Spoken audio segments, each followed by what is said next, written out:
bénisse. J'aimerais qu'on commence ce matin une lecture dans le livre de Matthieu 28. Matthieu 28. On va lire le verset.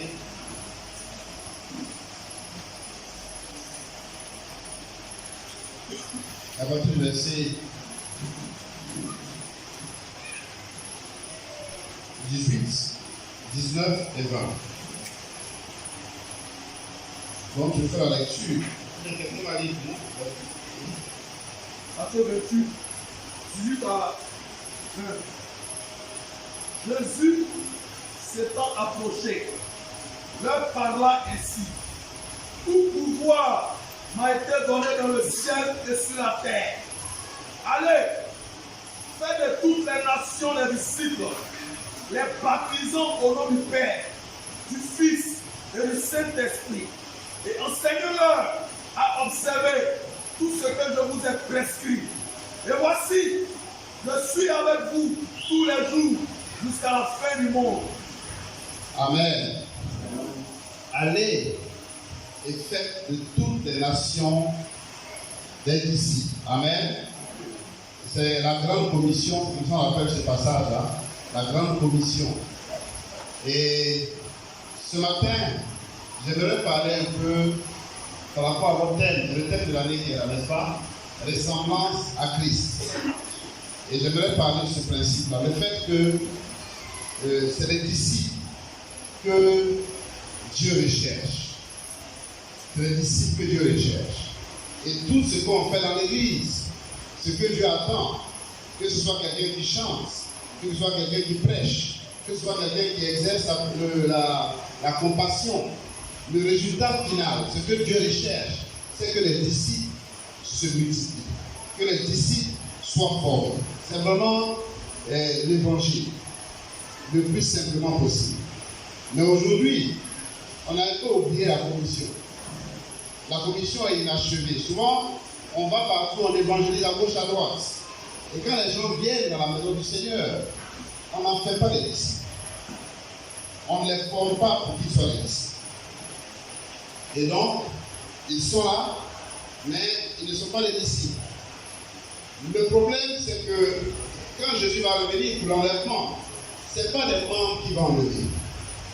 Ce n'est pas des convertis qui vont enlever. Ce n'est pas les adeptes qui vont enlever.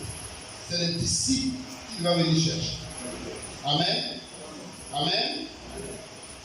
Et on ne finit pas le travail. Quand on va évangéliser quelqu'un, et quand on n'en fait pas un disciple, le travail n'est pas achevé.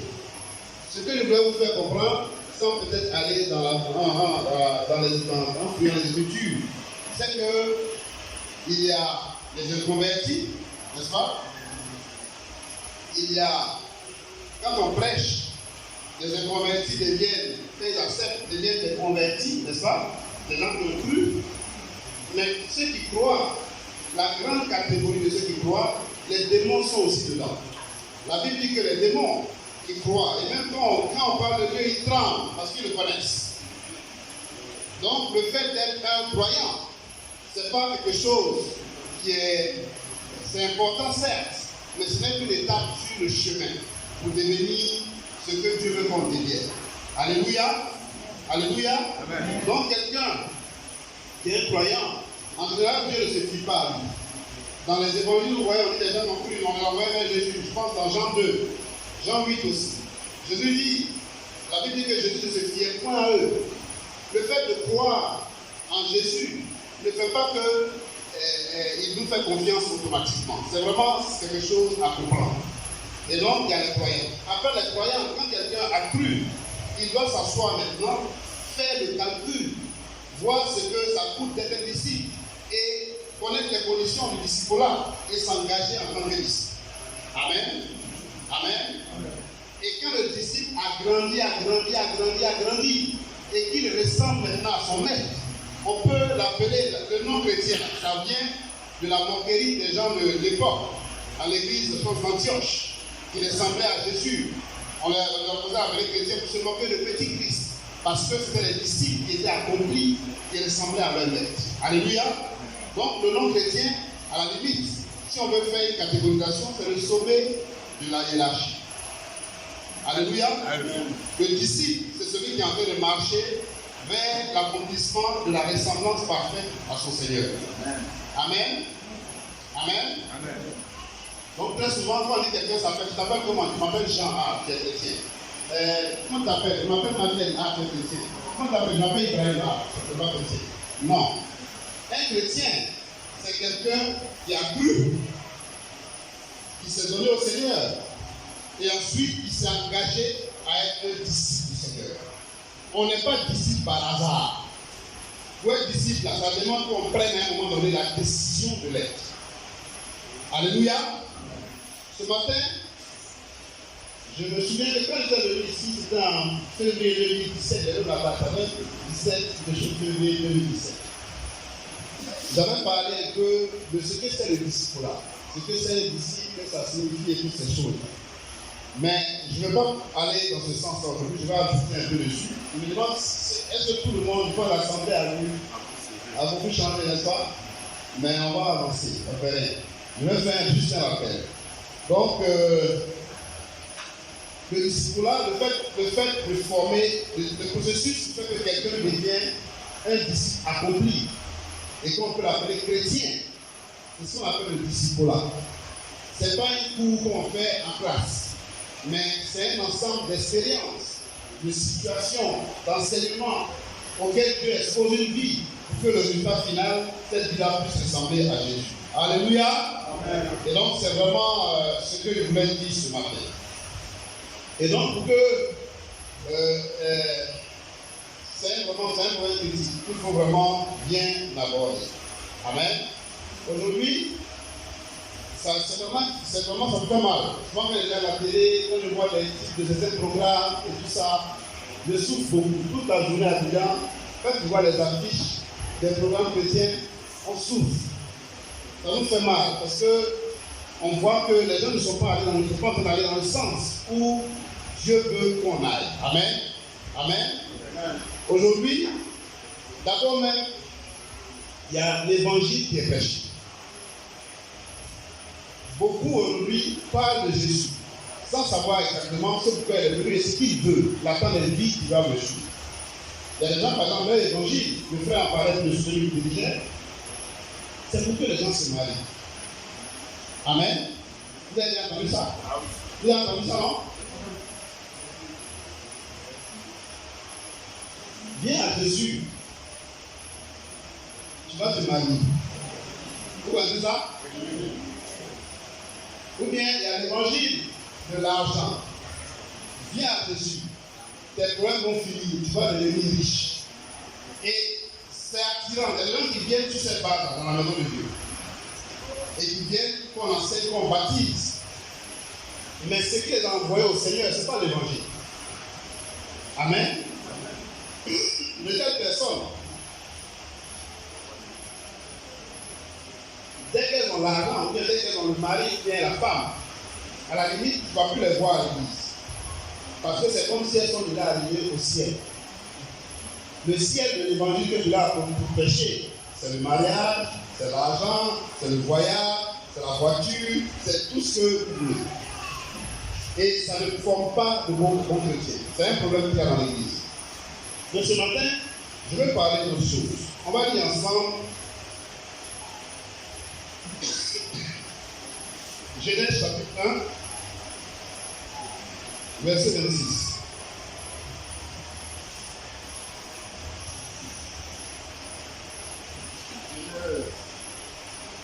Genèse chapitre 1, verset 26. Puis Dieu dit, faisons l'homme à notre image, selon notre ressemblance, et qu'il domine sur les poissons de la mer, sur les oiseaux du ciel, sur le bétail, sur toute la terre, et sur tous les reptiles qui rampent sur la terre. Verset 27. Dieu créa l'homme à son image, et il le créa à l'image de Dieu. Il créa l'homme et la femme. Amen. Donc, vous voyez, le problème des disciples. Pourquoi on va être disciple? Je vais expliquer un peu. À l'origine, quand Dieu a créé l'homme, dans le passage, il a créé l'homme pour qu'il ressemble à qui? À Dieu, n'est-ce pas? Il a créé l'homme à son image, n'est-ce pas? Selon sa ressemblance. Et vous savez, est-ce qu'on peut voir Dieu? Est-ce que Dieu, on peut le voir? Qui est l'image de Dieu?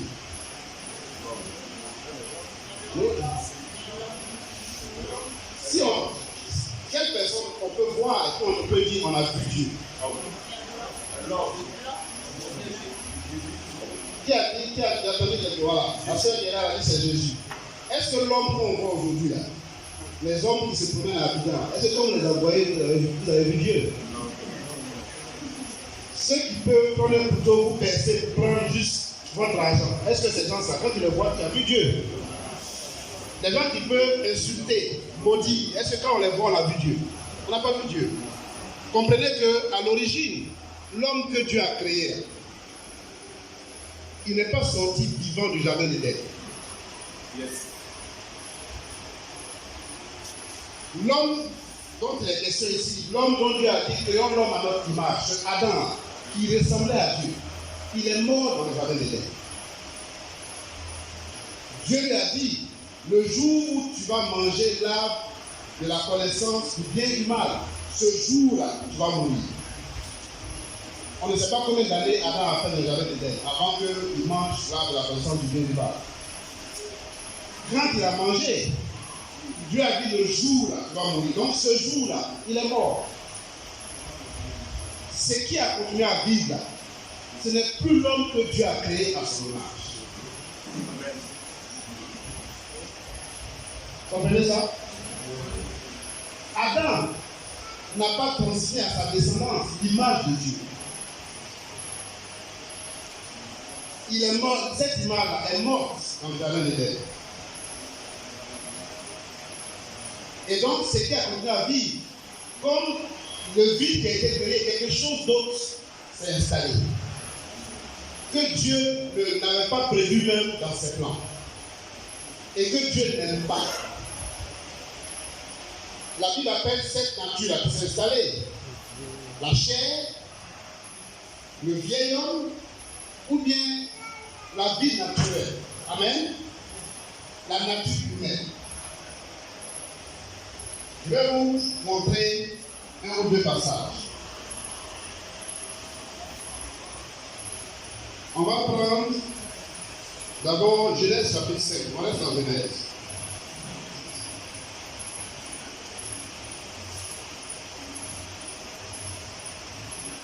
À partir du verset 1, je vais lire mon entier. Voici le livre de la postérité d'Adam. On fait le premier. Voici le livre de la postérité d'Adam. Lorsque Dieu créa l'homme, il le fit à la ressemblance de Dieu. Il créa l'homme et la femme. Il les bénit et il les appela au nom. Il les appela du nom d'homme lorsqu'il fut créé. Adam, âgé de 130 ans, engendra un fils à sa ressemblance, selon son image, et il lui donna le nom de Seth. On s'arrête là. La Bible dit qu'au commencement, quand Dieu a créé l'homme, n'est-ce pas? Il a créé comment à son image, n'est-ce pas? Ensuite, on arrive au verset 3. On dit qu'à Adam, maintenant, il était âgé de 130 ans. Il a engendré maintenant un fils à sa ressemblance, selon son image. Comprenez que si Adam était laissé à l'image de Dieu, ce verset-là, ça n'existerait pas. C'est parce qu'il y a un problème que la Bible insiste dessus. Il dit que l'image, les enfants qu'Adam a eu là, ils sont à l'image d'Adam maintenant. Si c'était à l'image de Dieu, la Bible ne parlerait pas de ça. Donc, la nature qu'un homme communique à son enfant depuis la chute, ce n'est pas la nature de Dieu. Amen. C'est une autre nature. Comme il dit Romain parle de ça. Il dit, il n'y a pas un seul juste, pas même un seul. Tous sont méchants, mauvais. Leur langue là, c'est comme une langue de vipère. Il est dans Romain 1. Ils sont incapables de toute justice, de toute bonté. Et c'est de l'homme que la vie parle comme cela. Dieu n'est pas ainsi. Amen. Amen. Amen. Amen. Je veux qu'on lise un autre passage dans Galates. Je suis en train de vous faire une démonstration. Je demande qu'on lise certains versets.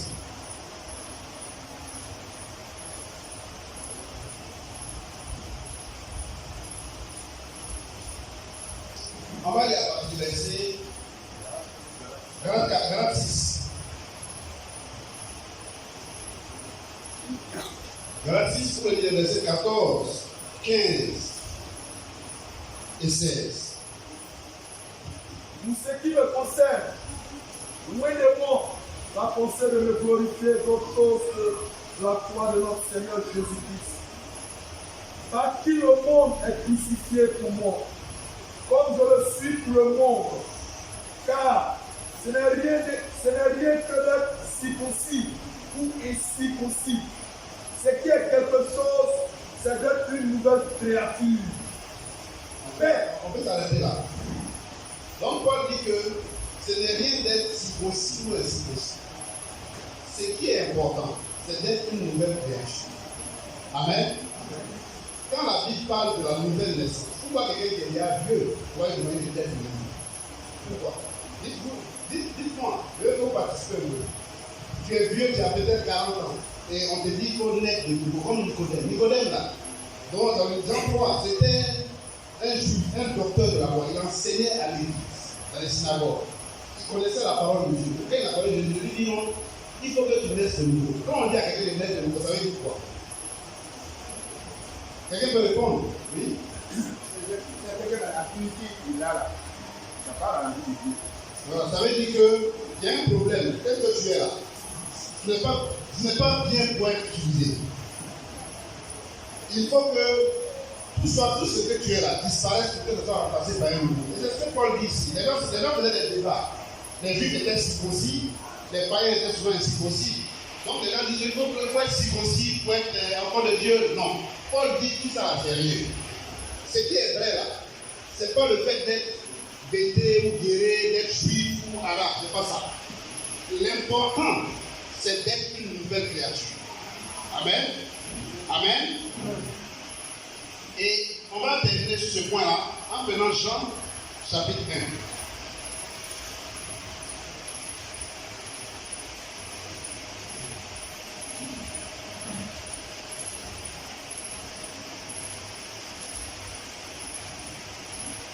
Jean 1.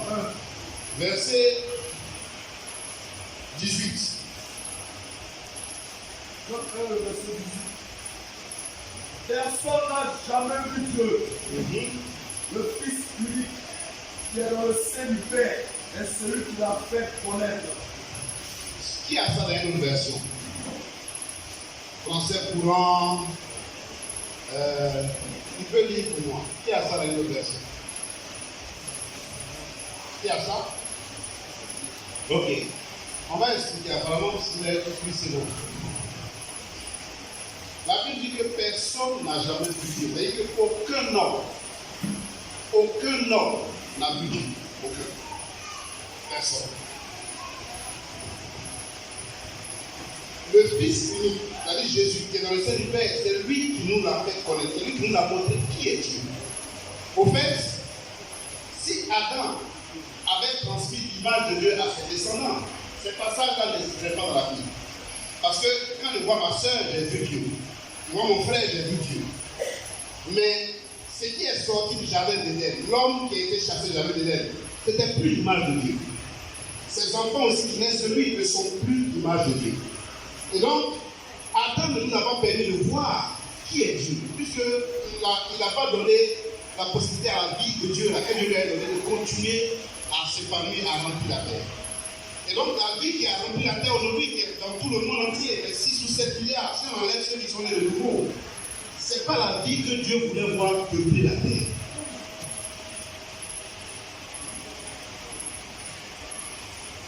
Amen. Personne n'a jamais vu Dieu. Si Jésus n'était pas venu, on ne serait pas le type d'homme que Dieu cherche. On ne souffrait pas. Et quand Jésus est venu, quand il se promenait, souvent quand il faisait des choses, Dieu ne pouvait pas rester tranquille. Parce que le type d'homme qui voulait sur terre évoluait maintenant. Donc souvent du ciel il parle. Il dit, voici mon fils bien-aimé, voici mon fils, en qui j'ai mis toute mon affection. Écoutez-le. Parce que Dieu retrouvait son plan original, ce qu'il aurait voulu voir sur la terre. Adam ne nous a pas laissé voir l'image de Dieu. Si Jésus n'était pas venu, il n'aurait pas l'image de Dieu sur la terre. L'image de Dieu avait disparu sur la terre. Alléluia. Amen. Alléluia. Amen. On va lire 1 Corinthiens 15. Je n'ai pas aimé passer sur plein de passages comme ça, mais je suis obligé parce que ce que je vais établir, je ne peux pas établir avec un seul verset.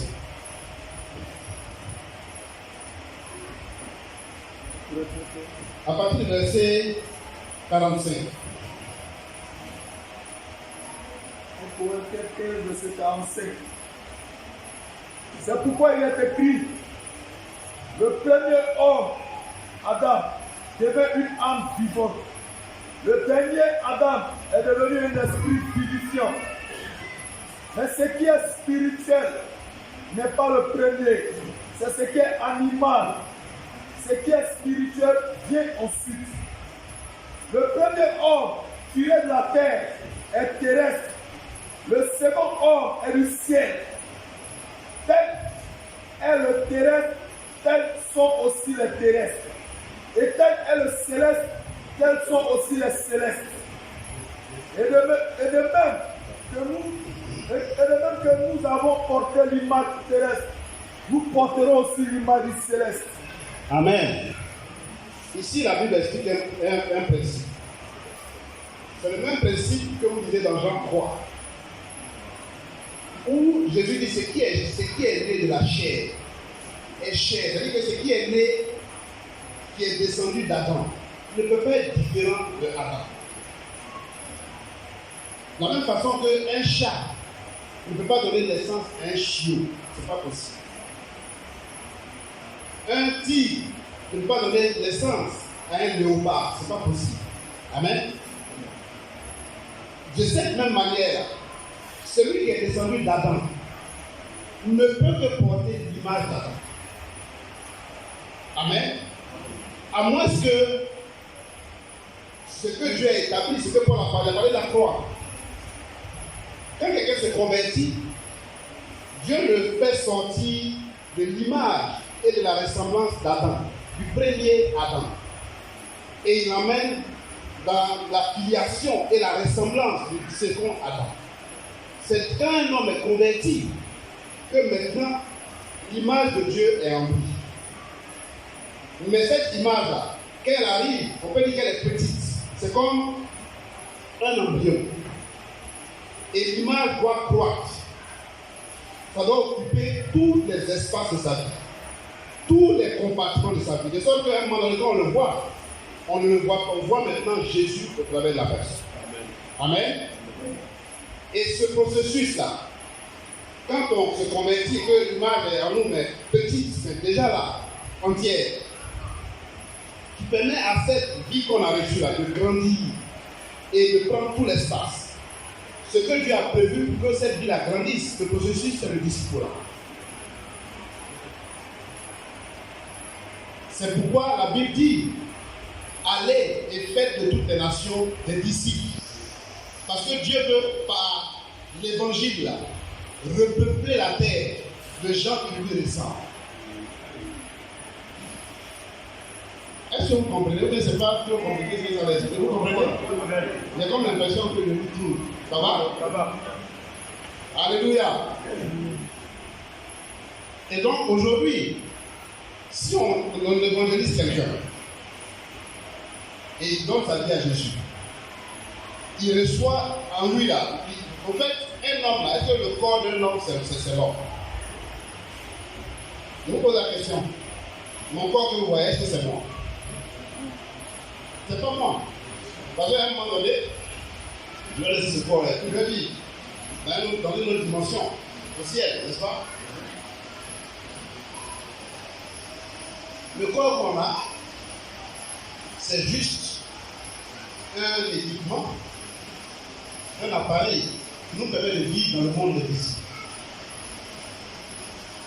Quand notre temps de séjour parmi les vies visibles est fini, Dieu nous fait quitter le corps, ça fait par la maladie, par n'importe quoi. Mais on s'en va. Et le corps pourrit. Il retourne dans la poussière. Donc, un homme, ce n'est pas son corps.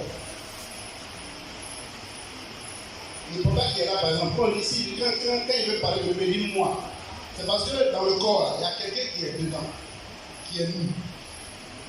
C'est pourquoi quand vous voyez quelqu'un qui est mort de crise cardiaque la nuit, par exemple, quand on le regarde le matin, on peut dire qu'il est là encore, n'est-ce pas? Son corps est entier, il n'y a aucune plaie, il n'y a aucune cicatrice, rien. Mais on pleure. Pourquoi? Parce que l'habitant de l'appareil est parti. C'est pourquoi on pleure. Parce qu'on sait que ce qui faisait que le corps bougeait, l'homme là est parti. Alléluia. Amen. Alléluia. Amen. Et donc, quand on devient chrétien, quand on dit que quelqu'un est converti, on te prêche l'évangile, et que tu te convertis, c'est ce qui se passe. Il y avait un premier homme qui était le locataire de ton corps, que tu as hérité de tes parents, que eux aussi, quand on remonte le monde, ils ont hérité d'Adam. Cet homme-là, c'est un prodige. C'est un adultère, c'est un voleur, c'est un menteur. Il ne plaît pas à Dieu. Dieu ne veut même pas entendre parler de lui. C'est un ennemi de Dieu. Par nature, il est ennemi de Dieu. La Bible appelle le vieil homme. C'est l'ennemi de Dieu. Quand Dieu veut aller à gauche, lui il veut aller à droite. Par exemple, quelqu'un peut regarder la télé toute une nuit. Mais si on arrête et qu'il a pu le regarder, il dit on va prier maintenant. Qu'est-ce qui va se passer? Il dort. Il dort. Quand on dit on arrête la prière, on va maintenant remettre la télé. Qu'est-ce qui va se passer? Il se réveille. Vous connaissez ça, n'est-ce pas? Quelqu'un peut causer avec les gens dehors pendant 2 heures de temps, 3 heures, rire, tout ça. Quand il vient prendre sa Bible, là, pour lire, là, il dort dedans. Il y a des gens qui ont craché dans leur Bible parce qu'il bat quand il les parle, au lieu de les lire. Mais c'est déchiré. Pas parce qu'ils ont beaucoup utilisé, mais parce qu'ils dorment dessus. Alléluia. Alléluia. Amen. Donc la vie qui occupe notre corps depuis la naissance, ce n'est pas une vie qui est amie de Dieu. Et quand on dit que quelqu'un est converti, la croix, Jésus est venu.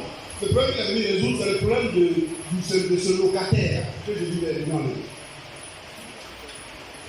Jésus a créé un moyen pour Dieu pour enlever ce locataire et le remplacer par la vie de Dieu lui-même. C'est pour ça que vous avez ici, la Galate 2:20. C'est écrit dans Galate 2:20. Ce n'est plus qui a été crucifié avec Christ. Qui a été crucifié? C'est l'ancien locataire. Ce n'est pas le corps. Si je vis, ce n'est plus moi qui vit en moi, c'est Christ qui vit en moi. Donc, la conversion, ce qui se passe, c'est que l'ancienne vie qui est née dans le jardin d'Éden après la désobéissance, cette vie-là, qui est une vie indépendante, parce que le diable a dit à Adam, Dieu te ment, en fait. Quand tu vas manger là, tu vas savoir toi-même comment gérer ta vie, comment organiser tes choses. Et tu seras même comme lui. Donc c'est une vie qui par nature veut être même autonome, indépendante de Dieu, veut prendre son destin en main. C'est la vie rebelle, désobéissance, ennemie de Dieu. Quand on dit que quelqu'un est converti, c'est cette vie-là qu'il faut enlever. Tant que cette vie n'est pas quittée en quelqu'un, on ne peut pas faire de bien chrétien. Parce que s'il veut vivre comme chrétien, cette vie-là va combattre sa vie chrétienne. Et elle est efficace pour combattre. Donc quand Dieu prend un homme, Dieu n'améliore pas un homme. Le plan d'amélioration, ce n'est pas dans le plan de Dieu. Si quelqu'un, par exemple, c'est un jeune homme, un jeune femme, s'il fornique, le plan de Dieu pour le sauver, là, c'est pas de faire que s'il forniquait 3-4 fois par semaine.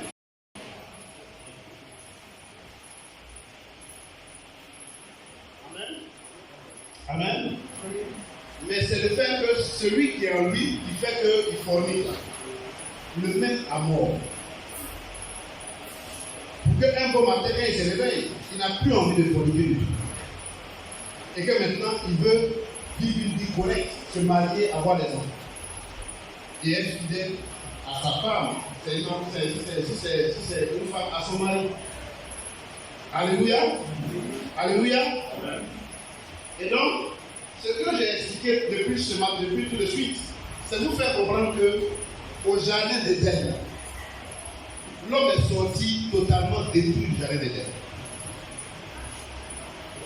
La vie qu'on a là, elle peut être intelligente, elle peut avoir réussi à l'école, elle peut être très, très sage, savoir parler, tout ça.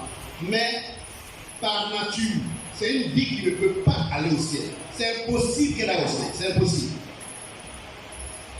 La chair, le sang ne peuvent hériter le royaume de Dieu. Parce qu'elle a tout dit, n'est-ce pas?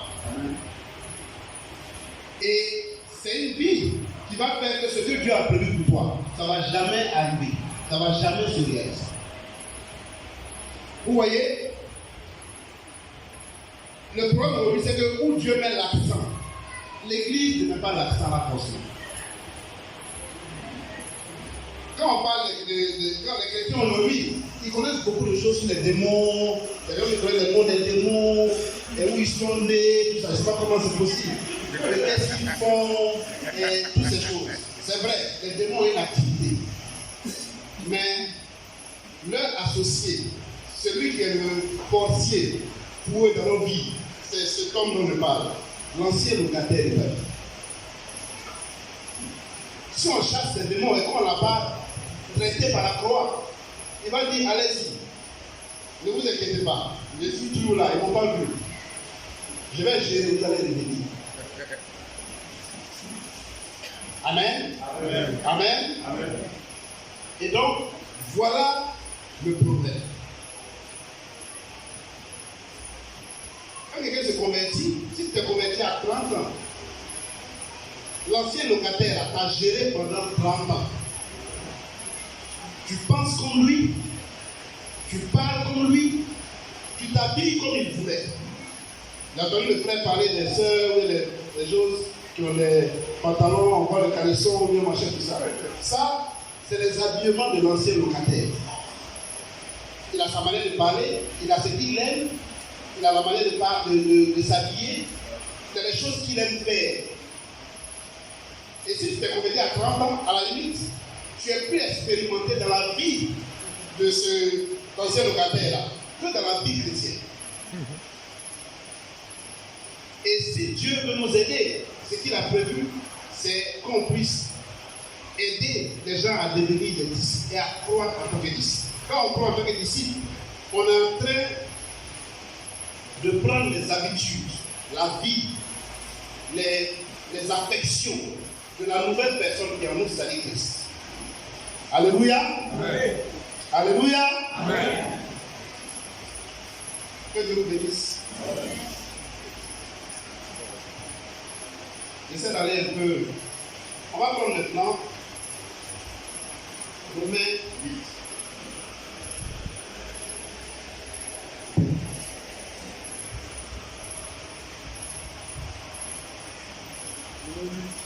On va prendre Romains 8 à partir du verset 28, je pense.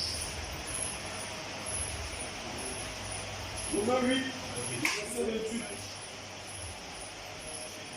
Nous savons du reste que toutes choses concourent au bien de ceux qui aiment Dieu, de ceux qui sont appelés selon son dessein. Car ceux qu'il a connus d'avance, il les a aussi prédestinés à être semblables à l'image de son Fils, afin que son Fils fût le premier-né entre plusieurs frères. Et ceux qu'il a prédestinés, il les a aussi appelés. Et ceux qu'il a appelés, il les a aussi justifiés. Et ceux qu'il a justifiés, il les a aussi glorifiés. On peut s'arrêter là. Le passage dit que toutes choses concourent au bien de ceux qui aiment Dieu. Ça, c'est le résumé de ceux qui l'appelaient selon son dessein. Il dit car ceux qui a connu d'avance, et si vous êtes là aujourd'hui, si Dieu vous a attiré, il les a prédestinés à être conformes à l'image de Jésus. Avant, quand elle avait été créée là, il portait l'image de Jésus en même temps. Vous savez, Jésus est l'image de Dieu. Mais aujourd'hui, quand on se convertit, on reçoit l'image de Dieu. Mais ce que Dieu veut, c'est que cette image-là, on n'est pas deux images. On n'est pas deux caractères. On n'est pas deux manières de penser. Mais que notre manière de penser, notre caractère, c'est-à-dire que c'est notre corps seulement qui va ressembler à peut-être à un ivoirien. Mais la vie qui est à l'intérieur, quand on la touche, ça doit être Christ qui émerge. Amen. Amen. Et il dit que il les a présentés à être semblables à l'image de son fils, afin que son fils fût le premier-né, l'aîné de plusieurs frères qui lui ressemblent. Vous voyez, quand Dieu créait l'homme, il a créé l'homme ressemblant à Jésus. Il voulait que Jésus ait des frères qui soient sur terre ici, qui lui ressemblent, qui remplissent toute la terre. Il dit multipliez pour remplir la terre. Avant, le ministère d'un homme, c'était de se reproduire avec sa femme. Comprenez? Je vais vous expliquer. La terre, depuis sa création, entre sa création et son organisation, il y a eu, on ne sait pas quoi, la Bible ne dit pas bien. Entre Genèse 1:1 et Genèse 1:2, la terre était détruite. On dit que les ténèbres recouvraient la terre. Et Dieu a dit que la lumière soit. Il a commencé à retravailler la terre. Mais il y a un problème sur la terre. C'est comme s'il y a des gens qui ont occupé la terre. C'est pourquoi, comme on disait dans Genèse, j'ai venu assujettissez. Ce n'est pas pour assujettir un lion. On a besoin d'être de ressembler à Jésus. Non. Les gens de l'aujourd'hui les assujettissent les animaux. La preuve même, ils sont en train de tuer même des espèces. Donc quand Dieu dit assujettissez, dominer, ce n'est pas sur les animaux, les poulets, tout ça, non. C'est vrai que c'est sur, mais c'est sur des réalités spirituelles qui étaient devenues un obstacle pour que ce que Dieu veut sur la terre se réalise. C'est pour ça que Jésus, quand il dit de prier, il dit, on a compris pour que le règne de Dieu, tel qu'il est au ciel, s'établisse sur la terre. Parce qu'il y a un problème sur la terre ici. Il y a une rébellion qui s'est installée ici. Amen.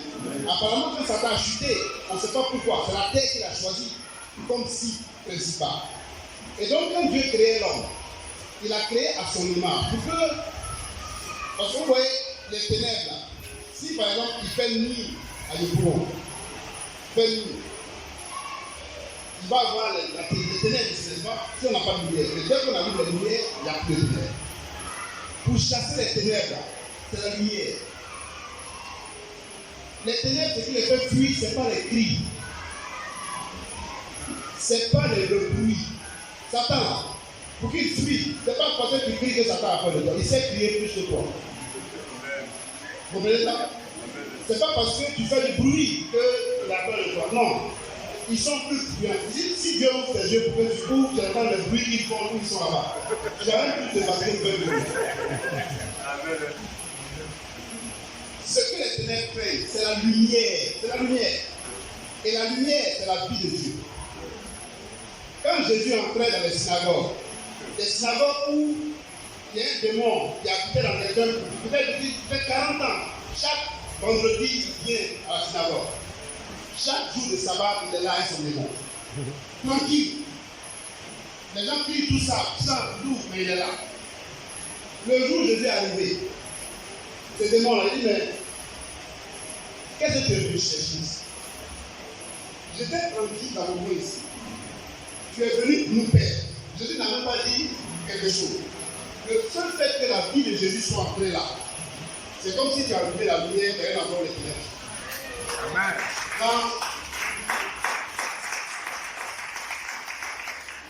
Quand on parle de Jésus, on dit quand il est allé à Capernaum, on dit ce peuple-là était assis dans les ténèbres. Une grande lumière s'est levée. Mes frères et sœurs, vous voyez, vous pouvez faire des prières, combat tout ça. Mais tant qu'il y a les ténèbres, tant que vous avez des choses qui appartiennent aux ténèbres, ça ne sert à rien. Ça ne sert à rien. Ça ne sert à rien. Ça ne sert à rien. Les ténèbres, ce qui les fait fuir, c'est la lumière. Quand quelqu'un est dans la lumière, il n'a même pas besoin de crier. Il suffit qu'il passe, il se cherche d'abord eux-mêmes. Le problème des chrétiens, c'est parce qu'on a oublié dans quel sens Dieu veut qu'on croisse. Et maintenant, on a créé nous-mêmes des méthodes pour pouvoir peut-être nous protéger. Quelqu'un qui est à l'image de Christ, il n'a pas besoin de lutter de sa protection. Ceux qui doivent l'attaquer, c'est eux-mêmes qui doivent se gérer pour être protégés. Amen. C'est vraiment important. Et donc, quand quelqu'un se convertit, c'est comme si la lumière, Dieu de la lumière est là. Elle est déjà là, on ne peut pas l'éteindre. Mais il faut qu'on fasse toutes les connexions dans le lieu où elle s'est installée pour que tout soit clair. Il n'y a pas une seule zone de ténèbres. Et que maintenant, quand il se déplace, il n'y a pas de problème. Moi, par exemple, quand je vais au village, je ne vais pas faire jeune de 3 jours pour aller au village. Tout comme eux, je vais vous donner ce temps. Après, des fois, je dis aux frères, ils ont des années. Mais je dis, ça fait des années que je ne peux pas prendre le sorcier. Ça fait des années. Pourtant, j'ai la production, Dieu le bénit. Il y a, au fait, le monde des prières qu'on doit prier là. Souvent, le fait de prier beaucoup contre les ténèbres, on ne prie pas pour ce qu'on doit devenir. C'est comme quelqu'un qui regarde tout dans la prière. Amen. Amen. Amen. Amen. Amen. Je ne dis pas que s'il y a une confrontation avec les forces occultes, on ne va pas prendre l'autorité. Mais ce que j'en ai dit, c'est qu'aujourd'hui, l'acte dans lequel l'Église doit croire, ce n'est pas vers ça qu'on fait croire l'Église. Amen. Amen. Amen. Amen. Vous avez le passage dans Colossiens, où on dit béni soit le Père de notre Christ, qui nous a arrachés, n'est-ce pas, du royaume des ténèbres, n'est-ce pas, n'est-ce pas, et qui nous a transportés, tout ça, dans le royaume de lumière, c'est son amour. Quand quelqu'un se convertit, il y a un transport, il y a un rachat. Peu importe l'endroit où tu es, Dieu arrache et te transporte. Maintenant, le problème qu'on a en tant que chrétien, je vais terminer dessus, c'est vraiment ce qu'on ne grandit pas. Quelqu'un se convertit, si on n'y a pas un enseignement systématique pour nous montrer qu'est-ce qu'il est devenu et comment il doit croire pour être beaucoup plus efficace.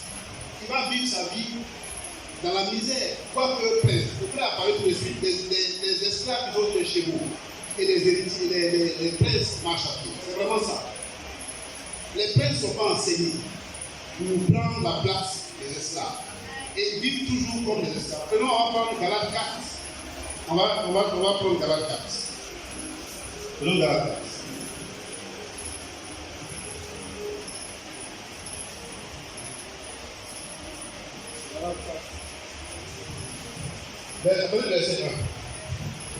Or, aussi longtemps que l'héritier est enfant, je dis qu'il ne diffère en rien d'un esclave, pas qu'il soit le maître de tout, mais il est sous les tuteurs et les administrateurs, jusqu'au temps marqué par le Père. Nous aussi, de la même manière, lorsque nous étions enfants, nous étions sous l'esclavage des rudiments du monde.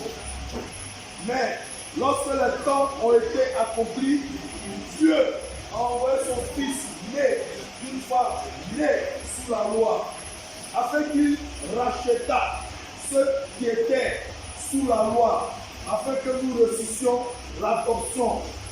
Et parce que vous êtes fils, Dieu a envoyé dans nos cœurs l'esprit de son Fils, le fait qu'il Abba, Père. Donc, verset 7. Ainsi, tu n'es plus esclave, mais fils. Et si tu es fils, tu es aussi héritier par la grâce de Dieu. Amen. Le problème sur lequel je vais m'arrêter ce matin, c'est que le passage a dit que aussi longtemps qu'un héritier est un enfant.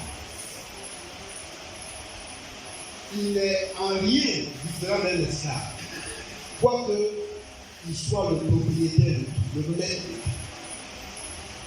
Il faut que je vous explique ça. Si on envoie quelqu'un au Seigneur et qu'on ne crée pas les conditions pour qu'il s'engage comme disciple,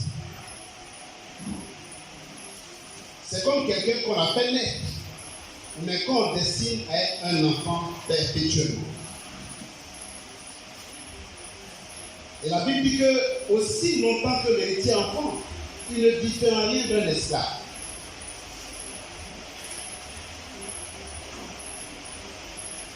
Quand vous êtes à la maison, pour les femmes, tout ça, qui a déjà eu seulement qui frappe ses enfants quand elle n'est pas là?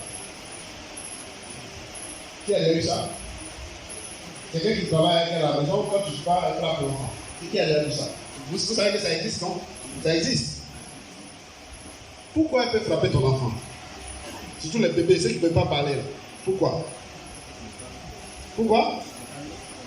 Il ne peut pas expliquer même ce qui est arrivé. Il ne peut pas expliquer. Donc quand tu vas venir, il pleure simplement, mais tu ne sais pas ce qui lui est arrivé. Mais en fait, il a été frappé en ton absence. Amen. Donc chez les Blancs, souvent ils mettent des caméras dans la maison pour voir ce qui se passe derrière eux quand ils ne sont pas là. C'est ce qu'on fait à leurs enfants. La Bible dit que aussi longtemps qu'un enfant de Dieu qui est né de nouveau, aussi longtemps qu'il reste un enfant, qu'on ne fait pas rentrer dans un processus pour qu'il devienne conforme à Jésus. Il est comme un esclave. C'est-à-dire que même les démons même peuvent le fatiguer. Quoique, normalement, ça ne va pas se passer ici. Pourquoi? Parce qu'il est un enfant. Je vais donner une autre image. Vous voyez les crocodiles? Un crocodile marin, c'est en Australie il peut faire 6 mètres de long. Mais quand il est, il a la taille juste d'un petit magouillard. Quand ils sont petits là, les oiseaux les mangent. Les petits poissons même les mangent. Un homme peut l'attraper, il n'y a aucun problème. Il y a un danger qui guette toute vie pendant qu'elle est enfant, dans l'enfance. Donc aujourd'hui, le drame, c'est qu'on élève des enfants de façon, c'est-à-dire que tu as des assemblées où c'est simplement des enfants. Donc tu es toujours chez le pédiatre. Toujours chez le pédiatre. Parce qu'ils sont enfants. Quand ce crocodile-là, quand il devient adulte, il pèse 1 tonne, ou les 500 kilos. Il fait 6 mètres de long. Il n'y a pas un garçon qui peut s'approcher de lui. Mais quand il est enfant, les gens peuvent lui faire des choses. Pourquoi? Parce qu'il n'est pas encore arrivé à la maturité de ce qu'il doit être.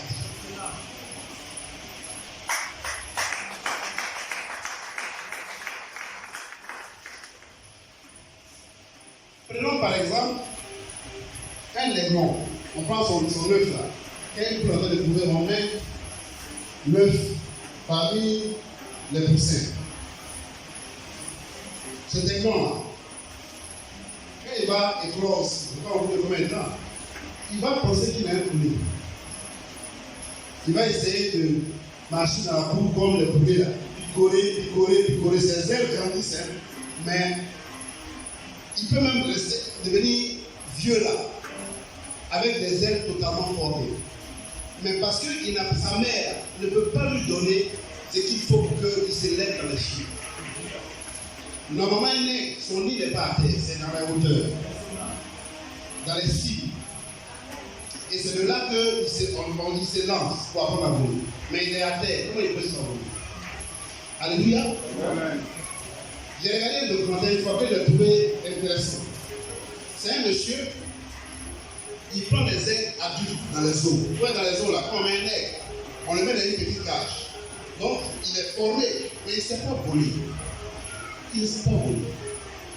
Et ce monsieur-là, il a un petit avion, il a un ensemble d'équipements. Il forme les aigles à voler. Vous avez regardé ça?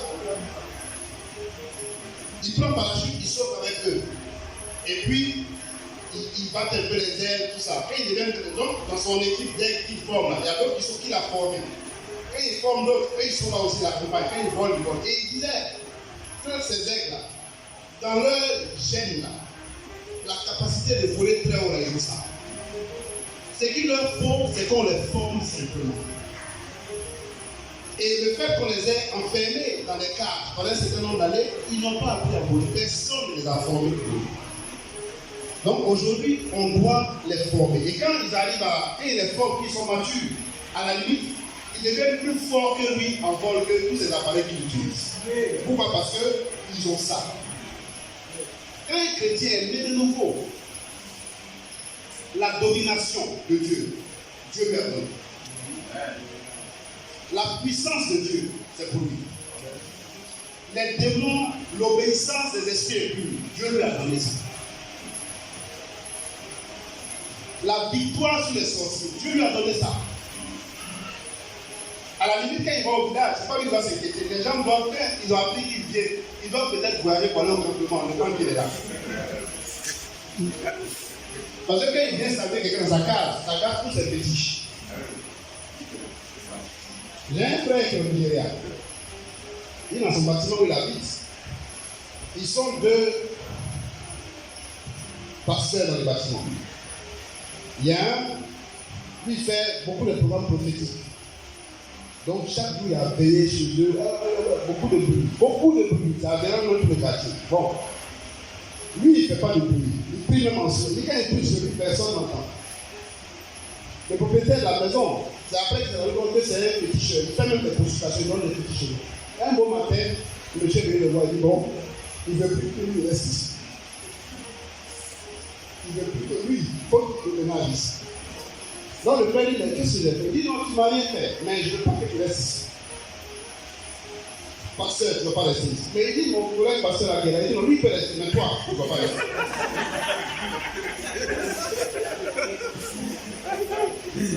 Et il ne comprenait pas, il ne savait pas que le monsieur c'était un féticheur au début. C'est après que les gens lui ont dit, quelqu'un d'autre lui a dit attention, il se plaint de toi. Il dit que tout ce qu'il fait depuis que tu es arrivé là, quand il donne un fétiche à quelqu'un, ça ne marche plus. C'est depuis que tu es arrivé, l'autre là, il était là, ça marchait. Mais depuis que toi tu es arrivé, ça ne marche plus. Donc, il ne va pas te laisser. Si tu es malade, il faut chercher une autre chose. C'est normalement comme ça qu'on doit être. On ne fait pas beaucoup de tapage, mais notre force, ça doit être dans la vie qu'on a.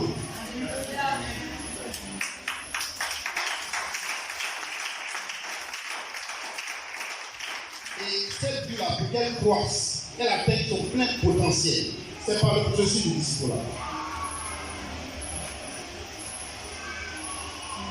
Amen. Amen. Amen. Amen. Je ne sais pas comment vous dites pour terminer, mais je pense que j'ai dit l'essentiel. Pour que vous compreniez pourquoi il faut être ici. Autre chose, c'est que est-ce que si ton enfant a 7 ans, tu vas lui faire passer le permis? Si même tu as 4 voitures, tu vas lui donner ta voiture pour lui? C'est possible ça? Ou mais tu vas lui dire bon, à ta fille qui a 2 ans ou 3 ans, j'ai acheté le poulet, je vais au travail, il faut mettre ça au four pour préparer pour moi. Tu peux faire ça? Pourquoi tu ne fais pas ça? Pourquoi? Il n'est pas à l'âge. Beaucoup de prières des chrétiens ne sont pas exaucées parce que les choses que vous demandez là, vous n'avez pas l'âge que Dieu vous donne ça.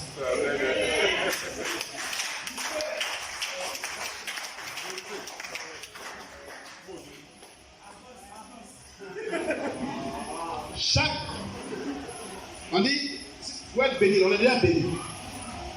Dieu nous a bénis de toutes sortes de bénédictions spirituelles dans les lieux célestes en Christ.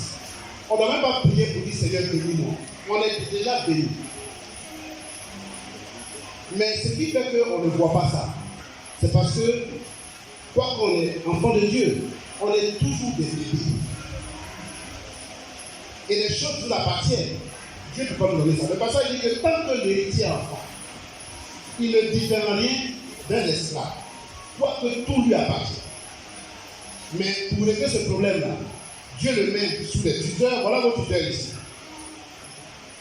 Sous les tuteurs, des administrateurs, pour qu'ils puissent l'aider à croître. Jusqu'à ce que le temps de croissance que Dieu attend pour que la personne rentre dans ce qu'elle doit rentrer arrive.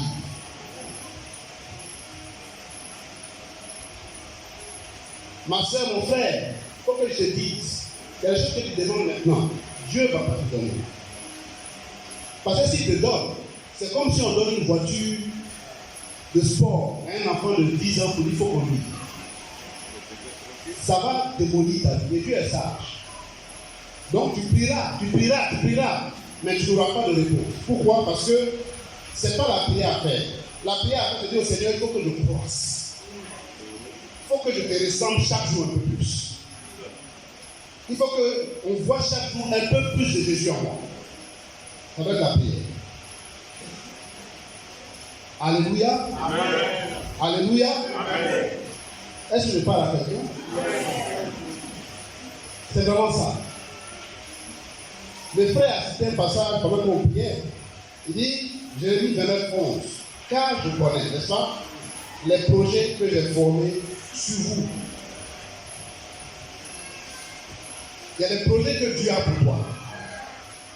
C'est-à-dire que si on suppose que c'est la taille maximale que tu vas atteindre ici, dans ta vie, le niveau de croissance que Dieu a prévu pour toi sur terre, c'est ça. Quand tu atteins cette taille-là, il y a des projets qui t'appellent. Ici, il y a des projets qui t'appellent. Ici, il y a des projets qui t'appellent. Là, il y a des projets qui t'appellent. Là aussi, il y a des projets qui t'appellent. Tant que tu es ici, là, souvent on est ici. Et on pique le projet d'ici. Ça ne marche pas.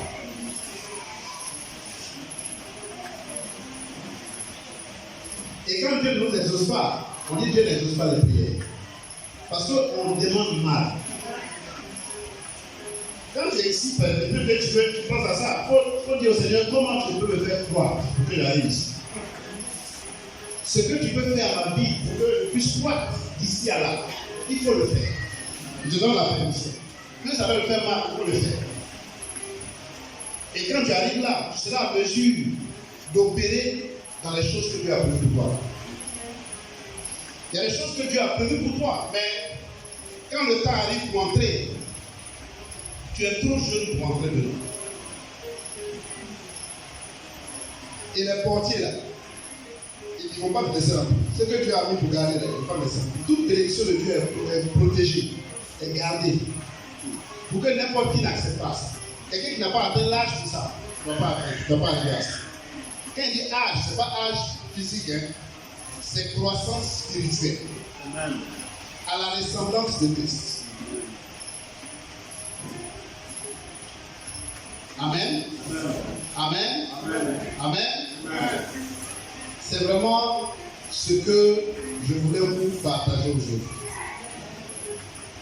Si vous n'engagez pas comme disciple, ce n'est pas que c'est une option. S'engager comme disciple, ce n'est pas une option. Et quand quelqu'un est engagé comme disciple, il sait qu'il est engagé comme disciple. Parce qu'il y a des conditions. On va lire Luc, je pense, on va terminer sur ça. Je ne vais pas développer les conditions aujourd'hui, mais je vais juste vous les présenter. Pour que chacun puisse savoir s'il est dedans déjà, ou bien si Dieu doit l'aider encore. Amen.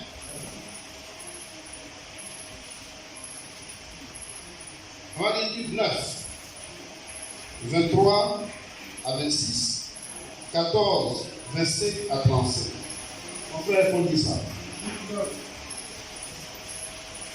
23 à 26. Puis il dit à tous, si quelqu'un veut venir après moi, qu'il renonce à lui-même, qu'il se charge chaque jour de sa croix et qu'il le suive. Car celui qui voudra sauver sa vie la perdra. Mais celui qui la perdra à cause de moi la sauvera. Et que servirait-il à un homme de gagner tout le monde si c'était épuisait ou se perdait lui-même? On est salon à 14. Louis 14.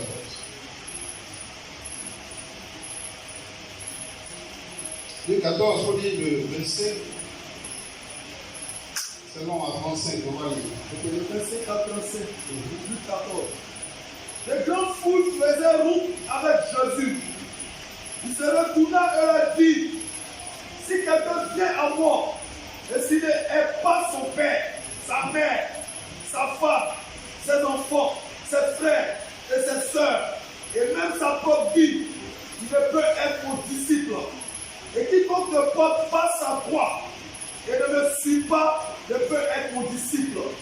Car lequel de vous, s'il veut partir, puis tout, ne s'assied pas d'abord pour calculer la dépense et voir s'il a de quoi la terminer. De peur qu'après avoir posé le fondement, il ne puisse l'achever et que tous ceux qui le verront ne se mettent à le rayer en disant, cet homme a commencé à bâtir et il n'a pu achever. Pour quel roi, s'il va faire la guerre à un autre roi, ne s'assied pas d'abord pour examiner s'il peut, avec 10 000 hommes, marcher à la rencontre de celui qui vient l'attaquer avec 20 000. S'il ne le peut, tandis que cet autre roi est encore loin, il lui envoie une ambassade pour demander la paix. Et sinon, quiconque d'entre vous ne renonce pas à tout ce qu'il possède ne peut être mon disciple. Vous arrêtez là. Voilà les conditions. Je ne vais pas commenter aujourd'hui, mais vous comprenez que pour être ici, on doit réfléchir, on doit s'asseoir calculer. C'est un coup. Ça va affecter ta famille, ça va affecter ton travail, ça va affecter tout ce que tu fais. Donc, pour être ici, ce n'est pas quelque chose qu'on vient faire en chantant, en dansant. Et ceux qui s'engagent toujours, ils s'engagent souvent en pleurant. Mais, si on doit croire jusqu'à ce niveau-là, le niveau de grâce et de bonté de Dieu qu'on va expérimenter à ce niveau, comme par exemple je sors ici, c'est par le disciple. Et Jésus a dit, allez et faites de toutes les nations des disciples. Donc si tu es dans la maison de Dieu, que tu n'as pas été à pas avec nous ici, qu'espères-tu? Que veux-tu devenir? Pourquoi même tu perds ton temps? Pourquoi? Ce matin, je vais m'arrêter là. Je pense que j'ai déjà épuisé tout le temps. Si Dieu fait grâce, prochainement, on va parler des conditions. Mais je vous les donne déjà, lisez vous-même. Priez le Seigneur, si vous vous éclairez. Pour voir si vous êtes dedans, si vous n'êtes pas dedans. Voilà. Moi, les gens engagés comme ici. Le frère disait que le moment où je suis là et qu'un jour, Dieu va. Voilà. J'ai déjà dit à Dieu depuis 2016, au Seigneur, je lui ai dit, je suis comme aujourd'hui un. Tu vois les animaux qu'on doit abattre là, il y a une fête, on va les abattre, mais on les attache d'abord. Et ils sont là. Juste le jour où le propriétaire va décider de prendre ça. Il me les a donné mon accord. Pour être un sacrifice vivant, il a donné mon accord. J'ai déjà dit au Seigneur que ma femme, ce n'est pas un problème. Mes enfants, je ne m'en inquiète pas. Ma carrière, je suis prêt à mettre ça devant lui. L'essentiel, c'est qu'il veut être que ma vie passe, que ma vie puisse se faire. Ce que je dois être dans sa main. S'il faut que j'arrête de travailler, s'il faut que j'aille où il va me dire, j'attends simplement ses instructions. Au fait, un disciple, c'est quelqu'un qui s'est engagé totalement avec le Seigneur, sans condition. Sans condition. Ni condition familiale, ni condition professionnelle, ni rien. Entièrement. Maintenant, c'est Dieu qui décide ce qu'il va faire de toi. Il y a des gens qui peuvent faire un engagement comme les prix, et puis tu vas rester travailleur toute ta vie. Parce que Dieu, ton poste où il veut que tu restes pour payer, c'est là-bas. Mais aussi, Dieu peut un bon matin dire, bon, ok, donne-moi mon billet. Donne-moi mon billet. Je sais maintenant ce que les gens font. J'ai décidé de faire ça avec ça. Et c'est ce qui va arriver. Donc, être disciple, c'est un coup. Mais si on veut devenir quelqu'un dans la main de Dieu, c'est le chemin. Si on veut être une bénédiction pour notre famille, c'est le chemin, c'est autre chose. Tous ceux qui sont engagés avec le Seigneur, tous ceux qui ont perdu même en s'engageant, Dieu dit qu'il va leur donner le centuple dans cette génération et encore plus dans le monde à venir. Donc il faut s'engager. Il faut décider de donner entièrement tout à Jésus, sans rien laisser avec lui. Tu vois, on chante, lui prend tout, Seigneur, comme ça. Vous connaissez ce chant? Non, ne baisse pas bien les paroles. Lui prend tout, Seigneur. C'est-à-dire, quand on prend tout, il y a un travail dedans. Lui prend tout, Seigneur. J'habite en face de vous, bon. Peut-être là, on va nous aller. Lui prend tout, Seigneur. Entre tes mains, j'abandonne tout avec bonheur. Jésus ne parle à la moitié de notre vie qu'il a sauvée là. Il la veut, c'est pour lui qu'il a sauvé. C'est lui qui doit faire ce qu'il veut faire avec ça. Ce matin, je veux qu'on prie. On se lève et qu'on prie ensemble. Amen. Demandons au Seigneur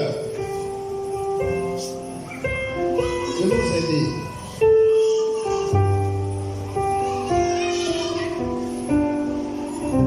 Que nos vies soient déjà âgées ou jeunes, elles doivent lui appartenir. Il nous a sauvés pour que nous, nos vies le servent. Pas pour qu'elle nous serve nous-mêmes. Tu vas prier le Seigneur, tu vas dire au Seigneur d'aider ta vie. Tu veux que ta vie lui appartienne. On prie ensemble. Priez, ne vous taisez pas. Demandez au Seigneur de vous aider. C'est la solution à beaucoup de problèmes que vous êtes confrontés. Votre vie n'appartient pas entièrement au Seigneur. C'est vrai, vous venez à l'église. Mais vous savez au fond de vous-même qu'il y a des choses. Si Jésus veut toucher, vous dites non, Seigneur, laisse. Ce matin,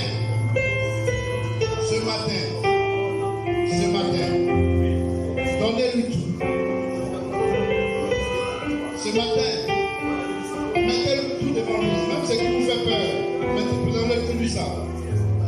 Béni soit ton nom, Seigneur. Béni soit ton nom. Béni soit ton nom.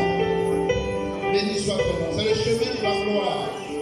Avec les Christ en vous, l'espérance de la gloire. L'espérance de la gloire. Oh, la machette à la barabara. Oh, béni soit ton nom, Seigneur. Béni soit ton nom. Il mérite qu'on lui donne tout. Tant qu'il n'a pas tout, il n'a rien. Tant qu'il n'a pas tout, il n'a rien. Même s'il a 99%, on ne peut rien donner. Il veut tout. Il veut tout. Il veut tout contrôler. Tout gérer. Kora machine tout le.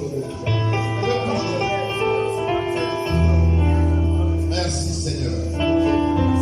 Merci Seigneur. Merci Seigneur. Merci Seigneur. Merci Seigneur. Merci Seigneur. Je vais lancer juste un appel.